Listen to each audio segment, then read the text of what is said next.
प्रतिनिधित्व आज तक नहीं किए। वो अपने प्रतिनिधित्व करते हैं अपने रिश्तेदार परिवार के लिए, ठेकेदारी के लिए। उनको कौन प्रतिनिधित्व करने बोलता है? बताइए कहाँ प्रतिनिधित्व करते हैं?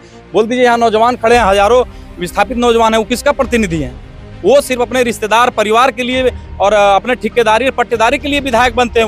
वो लोग विधायक किसी क्षेत्र के नौजवान, किसान, मजदूर और विस्थापित के लिए तो काम नहीं किया उन लोगों ने। अगर पूछिए यहाँ सैकड़ों नौजवान खड़ा है, कोई एक बोल देगा कि हम दोनों चाचा भतीजा इस विस्थापितों के लिए कोई भी काम किया होगा? उसको सिर्फ उन लोग को यहाँ ठेका चाहिए, यहाँ कमीशन चाहिए, उसके लिए प्रतिनिधित्व करता है। वो इस क्षेत्र के जनता के लिए आज तक कोई प्रतिनिधित्व नहीं किया उन लोगों ने। और झारखंड विकास मोर्चा से जीतकर जो करोड़ों रुपया में दिल्ली में सौदा हुआ, इस क्षेत्र के नौजवान, किसान, मजदूर का वोट कहाँ बिका जा करके? दिल्ली में। अब वो 5 साल कहाँ रहे? भारतीय जनता पार्टी में। तो डायरेक्ट नहीं लेकिन इनडायरेक्ट तो भारतीय जनता पार्टी में चले। अभी क्या हुआ, एक रो रहे थे बरकट्ठा में, आपको पता होगा, कोनहरा में रो रहे थे, कह रहे थे हमारे पिताजी का देहांत हुआ, हम विधायक बने, उस समय बच्चा थे, अभी जवान हो गए, रो रहे हैं हम, एक बार हमको वोट दे दीजिए।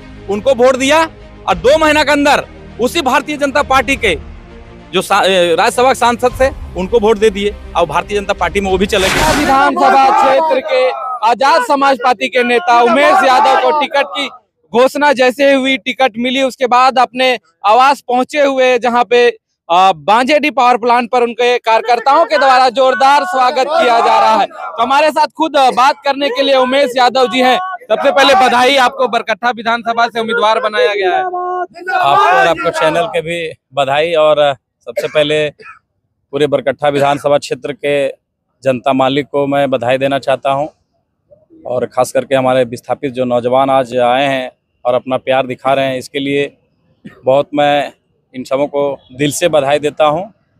और बरकट्ठा विधानसभा चुनाव में इस बार हम लोग पूरे नौजवान ठेकेदारी प्रथा को ख़त्म कर देंगे। यहाँ 20 साल से चचा भतीजा ठेकेदारी कर रहे हैं, आप देख रहे हैं गाड़ियाँ जा रही है सब। यहाँ सांस लेने में दिक्कत होता है इंसान को। इस क्षेत्र को ऐसे बना दिए हैं दोनों चाचा भतीजा, इसलिए इस बार इस क्षेत्र के नौजवान ठान लिए हैं कि इस दोनों को ख़त्म कर देना है। इस बरकट्ठा विधानसभा से इन लोगों का जो चलता है ठेकेदारी, उस ठेकेदारी को ख़त्म कर देना है। यह सब लेकर के आज सभी नौजवान पूरे गांव-गांव जा रहे हैं और सबको समझा रहे हैं कि जो इनकी जो ठेकेदारी है उस ठेकेदारी को बंद किया जाए। और हमारे बड़े भाई चंद्रशेखर आजाद हमें टिकट देकर भेजे हैं क्षेत्र में कि आप जाइए, हमारे विचारधारा और हमारे विचार को सबके बीच रखिए। अब ऐसे लोग जो ज़मीन से जुड़े लोग हैं वे लोग आपके पास आएंगे। चूँकि हमारी पार्टी और हम लोग पैसे वाले लोग हैं नहीं, इन लोगों के पास बहुत पैसा है, तो ये लोग पैसा खेल करेंगे। इसलिए तमाम आपके मीडिया के माध्यम से मैं नौजवानों, किसानों, मजदूरों को और ख़ास करके विस्थापित परिवार के लोगों को कहूँगा कि आपका बेटा, आपका भाई आपके बीच इस बार टिकट लेकर आया है।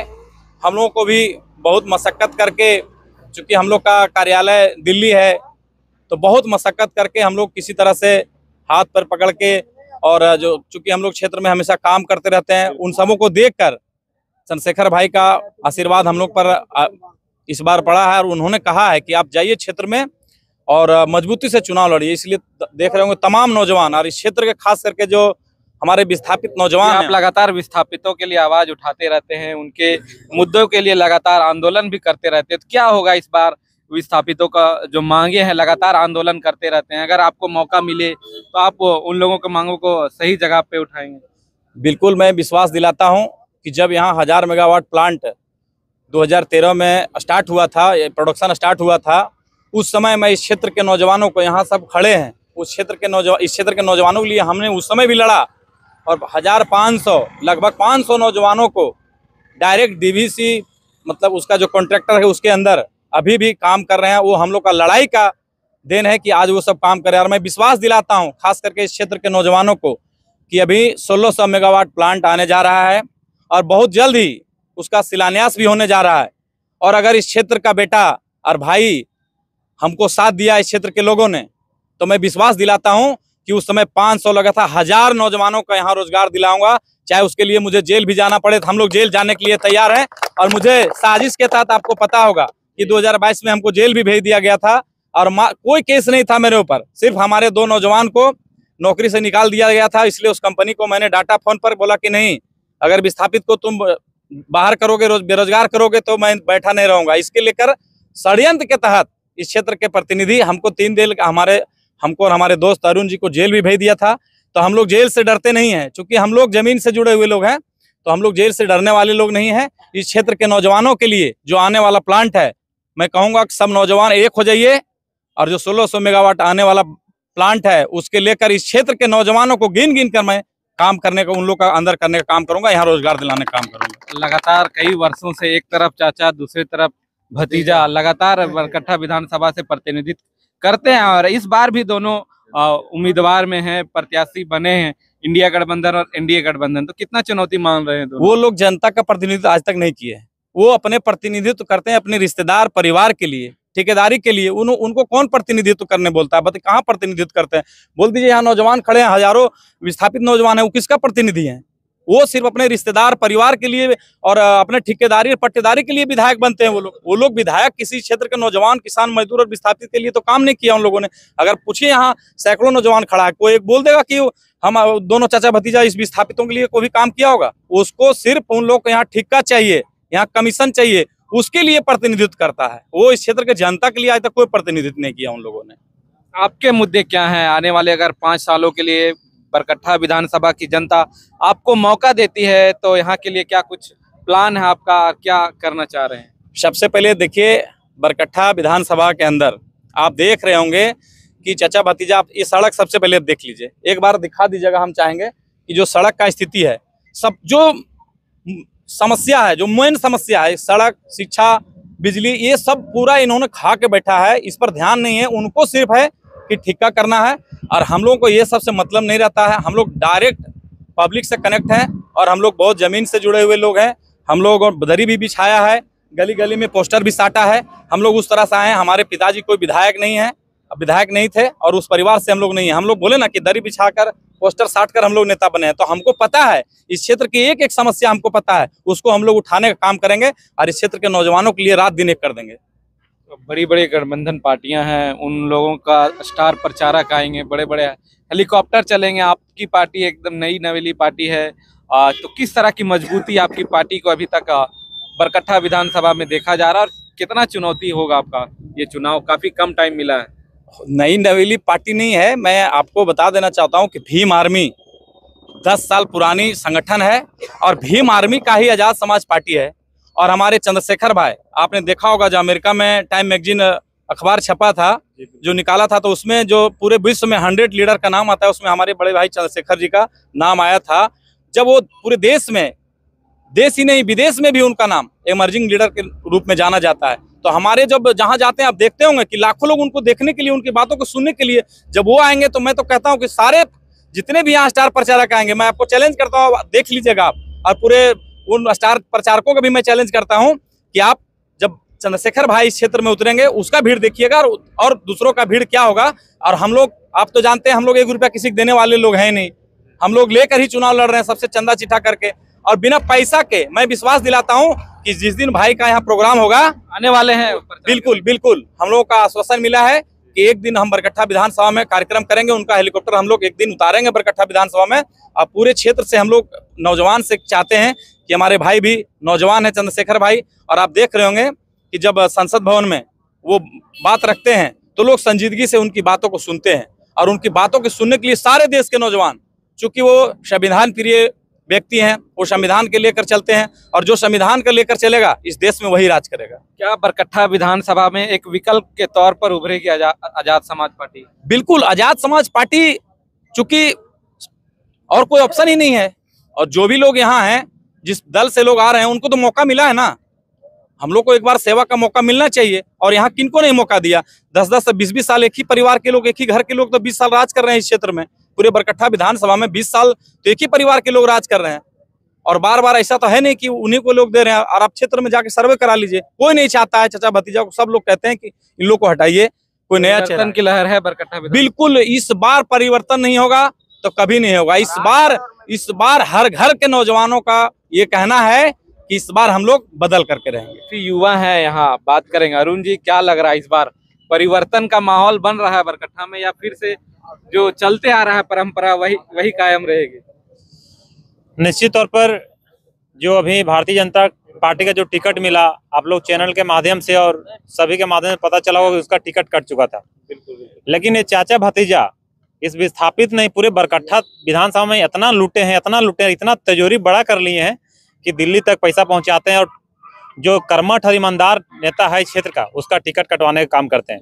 लेकिन जनता सरपरी है, हम लोग तो कुछ नहीं बोलेंगे, लेकिन जनता से अपील करेंगे, जो चाचा भतीजा विगत 20 वर्षों से एक ही गांव के लोग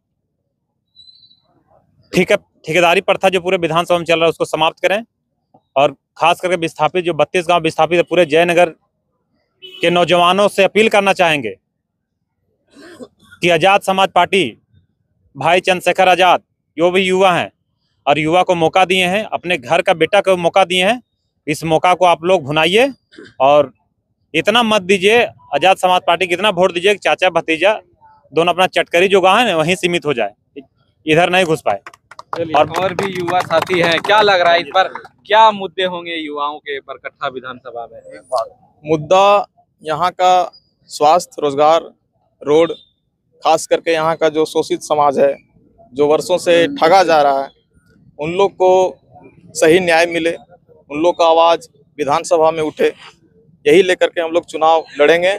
और यहाँ के जो शोषित समाज है उन लोग से खास करके मेरा निवेदन होगा कि हम लोग जो 8 साल से भीम आर्मी को कोडरमा में सींच रहे हैं, उसका अभी प्रमाण के लिए हम लोग को अच्छा तादाद में और अच्छी संख्या में हर गांव में जा करके मतदान के लिए हम लोग सबको प्रेरित करें और भारी से भारी वोट बहुमत दे करके भाई उमेश जी को जिताने का काम करेंगे। केतली खिलेगा इस बार बरकट्ठा में? केतली खिलेगा नहीं, केतली जो है चलेगा, केतली चलेगा और अच्छी खासी वोट लेकर के हम लोग विजय होंगे बस। तो देखिए काफी समर्थन मिल रहा है। उमेश जी क्या कुछ कहेंगे, बरकट्ठा विधानसभा की जनता से क्या अपील करना चाहेंगे? हम बरकट्ठा विधानसभा के सभी न्यायप्रिय साथियों, माताओं बहनों से आग्रह करना चाहूँगा कि आप लोगों ने हमेशा, और खास करके इस क्षेत्र के नौजवान से मैं आग्रह करूँगा कि हमेशा से लोग कहते थे कि जब भी टिकट आता है तो दोनों चाचा भतीजा टिकट खरीद लेते हैं, लेकिन इस बार जो जनाधार वाली पार्टी है, हमारे साथ सभी अनुसूचित जाति, अनुसूचित जनजाति और क्या बोलते हैं बैकवर्ड क्लास, अपर कास्ट, सारे लोग इस बार हम लोग के साथ हैं। हम लोग के साथ, चूंकि हम लोग किसी जाति और विशेष की पार्टी से नहीं लड़ रहे हैं, हमारी जो पार्टी है वो सबकी लड़ाई लड़ती है, समानता चाहती है। तो समानता में हमारी पार्टी जो इस बार है, और हम लोग टिकट चंद्रशेखर भाई का आशीर्वाद हम लोग इस बार मिला है और उनका कहना है कि अब भारी संख्या में इस बार आप घर जाइए सबको। और हमको उम्मीद क्या, पूरा क्षेत्र देख रहे हैं नौजवानों में बहुत जीत के लिए कितना आश्वस्त है आप? बिल्कुल, इस बार नहीं तो फिर कभी नहीं। बरकट्ठा विधानसभा में इस बार नौजवान बदल देंगे। इस देश का नौजवान जब जब चाहा है तो सत्ता को पलट दिया है, और बरकट्ठा विधानसभा का नौजवान पिछले 20 साल से त्रस्त हो गए हैं। जब एक बार चाचा, एक बार भतीजा, एक बार चाचा, एक भतीजा, ये करके ये लोग परेशान हो गए हैं, इसलिए इस बार पूरे बदलाव के मूड में है। उन लोग को देखना भी नहीं चाहते हैं। यहाँ तक नौजवान कहते हैं कि जो हमारे गांव आएंगे तो हम गांव घुसने नहीं देंगे गांव, यहाँ तक लोग बोलते हैं। तो उन लोग का आप सोच लीजिए क्या होने जा रहा है। हसर अभी तो एक रांची में पड़े हैं, एक तो देख रहे हैं कि घूम रहे हैं, तो बागी नेता भी हो रहे हैं बीजेपी। बिल्कुल, बीजेपी से बागी हो या नहीं उससे हमको मतलब नहीं है। लग रहा है आपको बेनिफिट मिलेगा उससे? हम लोग को बेनिफिट हम लोग जनता दे रही है। बीजेपी के बागी होने से हम लोग को कोई बेनिफिट नहीं है और उसको कोई नुकसान नहीं है, क्योंकि इस क्षेत्र का जनता जानता है कि पिछले 20 साल से भारतीय जनता पार्टी के लोग इस क्षेत्र में काम कर रहे हैं, विधायक बने हैं। 2004 से लेकर 24 तक लगातार तो भारतीय जनता पार्टी के रहे हैं। 10 सालों में बीजेपी से जो भी उम्मीदवार रहे वो चुनाव हारे हैं। चुनाव हारे इसलिए क्योंकि आपको भी पता है, इस क्षेत्र के लोग जानते हैं, जो झारखंड विकास मोर्चा से चुनाव जीतकर, आप भी काफी एक्टिव थे जी बिल्कुल बिल्कुल, हम लोगों ने तो खून पसीना एक करके उनको जिताया। और झारखंड विकास मोर्चा से जीतकर जो करोड़ों रुपया में दिल्ली में सौदा हुआ, इस क्षेत्र के नौजवान, किसान, मजदूर का वोट कहाँ बिका जा करके? दिल्ली में। अब वो 5 साल कहाँ रहे? भारतीय जनता पार्टी में। तो डायरेक्ट नहीं लेकिन इनडायरेक्ट तो भारतीय जनता पार्टी में चले गए। अभी क्या हुआ, एक रो रहे थे बरकट्ठा में, आपको पता होगा, कोनहरा में रो रहे थे, कह रहे थे हमारे पिताजी का देहांत हुआ, हम विधायक बने हैं, उस समय बच्चा थे, अभी जवान हो गए हैं, रो रहे हैं हम, एक बार हमको वोट दे दीजिए। उनको वोट दिया और 2 महीना के अंदर उसी भारतीय जनता पार्टी के जो राज्यसभा सांसद से उनको वोट दे दिए और भारतीय जनता पार्टी में वो भी चले गए। तो डायरेक्ट नहीं लेकिन इनडायरेक्ट रूप से तो पूरे 20 साल भारतीय जनता पार्टी की यहाँ रही है सरकार, सब भारतीय जनता पार्टी के विधायक रहे हैं। भले चिन्ह दूसरा हो, लेकिन वो गए कहाँ, वो भारतीय जनता पार्टी में चले गए। इसलिए भारतीय जनता पार्टी के लोग और खास करके दोनों चाचा भतीजा ही 20 साल यहाँ राज किए हैं, और इस बार मैं विश्वास दिलाता हूं कि इस पूरे क्षेत्र के नौजवान, किसान, मजदूर, माता बहन सब एक है कि इस दोनों को हटाने के लिए आप देख रहे होंगे चाक में बैठक दौर चल रहा है कि 2 नहीं, तीसरा कोई भी आ जाए मुझे मंजूर है, दूसरा कोई भी आ जाए मंजूर है, लेकिन ये दोनों को नहीं। अभी कम से कम 500 लोगों का बैठक चल रहा है चाक में, अभी मुझे भी वहां से लोगों ने फोन किया था। तो ये स्थिति बन गई है कि इन दोनों को इस बार किनारा कर देंगे। और यहाँ के लोग, और यह संसार का नियम है, जब तक सत्ता को बदलिएगा नहीं आपको विकास नहीं दिखेगा, इसलिए बदलाव जरूरी है, तभी क्षेत्र का, समाज का विकास होगा। तो चलिए देखिए, बरकट्ठा विधानसभा का चुनाव काफी दिलचस्प हो जाएगा। कई मजबूत उम्मीदवार चुनाव लड़ रहे हैं। ये उमेश यादव जी थे जो चंद्रशेखर की पार्टी आजाद समाज पार्टी से इन्हें टिकट मिला है। और अपने तक के लिए देखते रहिए द न्यूज़ खजाना। जोहार।